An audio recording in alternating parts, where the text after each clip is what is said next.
ಹೊಸ ಗಿಡನ ಪರಿಚಯ ಮಾಡಿಸ್ತೀನಿ ನನ್ನ ಚಾನಲ್ ವೀಡಿಯೋದಿಂದ. ಅದು ತುಂಬ ಜನಕ್ಕೆ ಗೊತ್ತಿರ್ಬೋದು, ಗೊತ್ತಿಲ್ಲದೇ ಇರ್ಬೋದು. ಹೇಳಬೇಕು ಅಂತಂದರೆ ನನಗೂ ಈಗ ತಾನೇ ಗೊತ್ತಾಗಿದ್ದು ಇದು ಯಾವ ಗಿಡ ಅಂತೇಳಿ.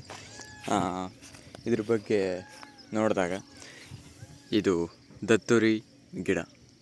ಇದನ್ನು ಎಂತಕ್ಕೂ ಯೂಸ್ ಮಾಡ್ತಾರೆ. ಇದರಲ್ಲಿರೋ ಬೀಜನ ಯಾವುದೋ ಆಯುರ್ವೇದಕ್ಕೋ ಏನೋ, ಆದರೆ ನನಗೆ ಗೊತ್ತಿಲ್ಲ. ನಮ್ಮ ಊರಲ್ಲೇ ಇದನ್ನು ಬಳಸಿರೋದು ನೋಡಿದ್ದೀನಿ ನಾನು. ಇದ್ರ ಬೀಜ ಎಲ್ಲ ಇದನ್ನು ದತ್ತುರಿ ಗಿಡ ಅಂತಾರೆ, ಇನ್ನೊಂದು ಏನೋ ಹೆಸರಲ್ಲಿ ಕರೀತಾರೆ.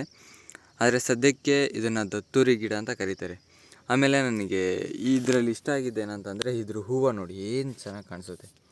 ಈಗ ಒಳ್ಳೆ ಗುಲಾಬಿ ಹೂವು ಥರನೇ ಕಾಣಿಸ್ತಾ ಇದೆ. ಝೂಮ್ ಹಾಕಿ ಹಿಂಗೆ ತೆಗೆದ್ರೆ ಸಖತ್ತಾಗಿ ಕಾಣುತ್ತೆ. ಇದ್ರ ಉಪಯೋಗಗಳು ನನಗೆ ಗೊತ್ತಿಲ್ಲ.